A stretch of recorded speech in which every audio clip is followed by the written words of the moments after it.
BFM Business présente la grande interview. 19h47. Alors ça y est, cette fois, ça se confirme. Les Français reviennent vraiment au cinéma et on en parle tout de suite avec Marc-Olivier Sebag. Bonsoir. Bonsoir. Alors vous êtes délégué général de la Fédération nationale des cinémas français. Alors le chiffre que je vais citer n'est pas anodin. En avril, on a fait un peu plus de 19 millions d'entrées, ce qui veut dire que pour la première fois, on a dépassé les niveaux d'avant-crise. Est-ce que la crise est derrière nous ? Alors, la crise est toujours derrière nous. La question, c'est à partir de quand est-ce qu'on considère qu'on a retrouvé une dynamique qui est suffisante pour que 2023 devienne l'année dans laquelle on reviendra à des niveaux habituels. Ouais. Depuis le 1er janvier, on a progressé chaque mois. Chaque mois, on a gagné des entrées. Pour vous donner un exemple assez simple, on a fini l'année 2022 avec moins 26% de différence avec les années d'avant-crise. Ouais. Au 1er mai, on est à moins 13%.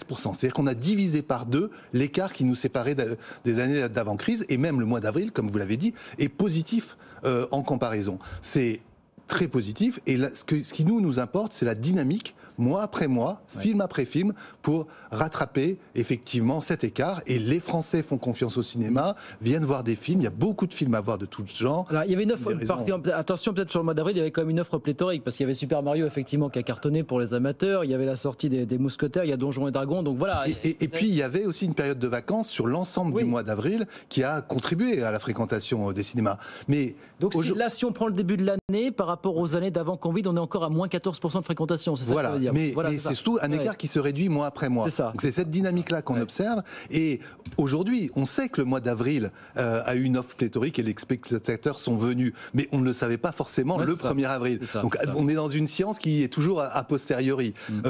Super Mario est un immense succès en France. Il est un immense succès dans le monde. Tout le monde savait que ce serait un succès, mais à ce niveau-là, personne ne pensait que ce film ferait plus de 6 millions d'entrées sur le mois d'avril et va continuer encore sa carrière quelque temps. Donc les 3 Mousquetaires sont un très grand succès puisqu'ils vont dépasser les 3 millions d'entrées cette semaine. Et je vous invite à vous rapprocher des critiques ou des prévisions qui ont eu lieu quand ce film est sorti début avril. Elles étaient peut-être moins optimistes. Donc il y a vraiment un effet d'entraînement qui est vraiment très appréciable. Mais à ce stade, on est d'accord qu'on ne peut plus du tout invoquer le risque sanitaire. Est-ce qu'il n'y a pas quand même des habitudes qui ont été prises et qui seraient irréversibles? Je pense notamment évidemment au report sur les plateformes. Nous ne pensons pas, puisque d'une part les Français nous le prouvent en venant au cinéma massivement, et puis souvenez-vous, en 2019 les plateformes étaient déjà très présentes. Netflix avait plus de 5 millions d'abonnés. Donc on n'est pas mais est-ce passé... que ce ne sont pas un peu plus ancrés dans notre quotidien pendant la crise? Et puis effectivement, comme disait Audrey, tout ça est irréversible désormais. Elles sont dans notre quotidien, mais vous savez, le cinéma a l'habitude d'avoir des concurrents, je mets des gros guillemets parce que nous ne les vivons pas comme des concurrents, mais en tout cas d'autres médias qui diffusent des films ou d'autres choses que des films, du sport, des séries, etc.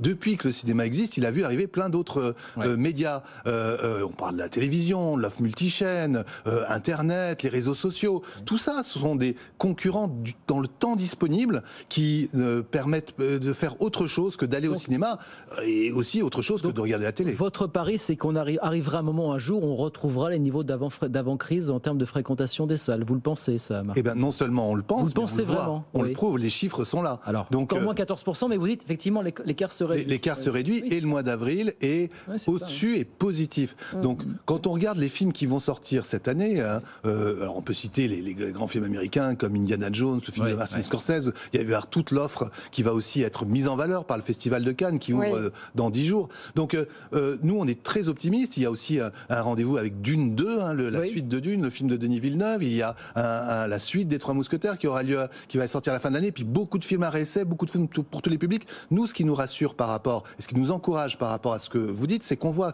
que ce n'est pas le succès d'un seul genre, c'est pas le succès uniquement des films américains. Beaucoup de films français ont un grand succès. C'est aussi le succès des films à réessai. Et je vous en citerai qu'un, par exemple, un dessin animé pour adultes qui s'appelle Suzume, qui est sorti il y a quelques semaines et qui a déjà atteint plus de 500 000 entrées. Le réalisateur avait fait un autre film qui s'appelait Your Name. C'est pas non plus le film le plus évident, c'est assez exigeant et pourtant il rassemble un grand public. Mais il y a eu beaucoup d'aides qui sont venues à la fois de l'État et puis aussi des collectivités locales qui ont permis à certaines salles de cinéma de survivre. Aujourd'hui, combien avons-nous de salles de cinéma en France ? Parce qu'on en a perdu aussi, surtout, c'est ça. Là. Eh bien non, nous n'avons pas perdu de salle de cinéma en France. Alors, grâce aux aides dont vous avez parlé, effectivement, aucune salle n'a fermé en France. On est à plus de 6000 salles de cinéma, 2000 cinémas qui regroupent toutes ces salles. Mais par exemple, dans des pays où les aides ont été beaucoup moins intenses, aux États-Unis, il y a 2000 salles qui ont dû fermer, sur 36 000, mais 2000 quand même. Donc aujourd'hui, l'offre est là. On est dans la culture est un domaine de l'offre. Hein. Si vous proposez du loisir culturel, vous proposez du divertissement, vous proposez de la culture, eh bien, les Français sont là, les spectateurs sont là. Et aujourd'hui, on a une offre large, beaucoup de films français. La part de marché du cinéma français est supérieure à celle du cinéma américain. Des films américains qui séduisent énormément.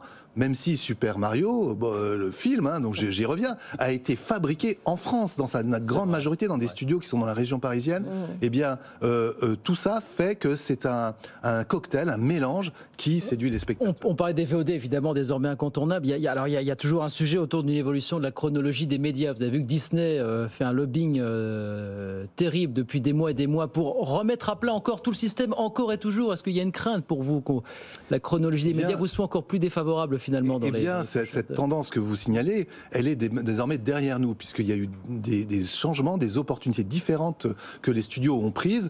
Par exemple, la semaine dernière, dans le grand congrès des salles de cinéma qui a lieu aux États-Unis, où nous étions, le patron de Warner a eu un cri du cœur en faveur des salles de cinéma, en disant voilà, il faut d'abord être au cinéma, parce que sinon c'est là où on crée de la valeur. Disney a changé sa position, il y a eu un changement de management, l'ancien patron est revenu aux commandes par rapport aux chutes de l'action, par rapport aux pertes qu'ils ont réalisées sur les plateformes. Et la salle de cinéma, maintenant, est le lieu, à nouveau, où on crée de la valeur dans le secteur. Alors, il nous reste une minute. Une question pour terminer, Marc-Olivier Sebag, sur la grève des scénaristes indépendants aux États-Unis. Est-ce que vous pensez que ça peut bousculer éventuellement le calendrier de sortie des prochains mois? Et est-ce qu'il y a certains films qui vous inquiètent plus que d'autres? Pas sur 2023, mais effectivement, si elle devait se poursuivre, parce qu'on ne sait pas combien de temps elle va durer, mais si elle devait se poursuivre ça a duré 3 mois il y a 15 ans. Il y a 15 ans, mais c'était il y a 15 ans. C'est pas du tout sur le même sujet qu'il y a 15 ans. Hein. C'est un sujet très particulier. Si elle devait durer, effectivement, pour les années de fin 2024, 2025, on aurait des creux, des trous dans l'offre de films américains. Mais pour le moment, pour l'année 2023, il n'y a pas de souci à se faire. Tous les films sont quasiment finis. En tout cas, la partie scénario est totalement finie. Et on entend votre optimisme. On reviendra un jour en France, dans les salles de cinéma, dans les proportions qu'étaient celles de l'avant. Tout à fait. Voilà, on y est presque. En tout cas, aller au cinéma, c'est le message. Absolument. Merci beaucoup, Marc-Olivier. Marc-Olivier Sebag, délégué général de la Fédération nationale des cinémas français, avec nous ce soir sur BFM Business. Merci beaucoup d'être passé nous voir.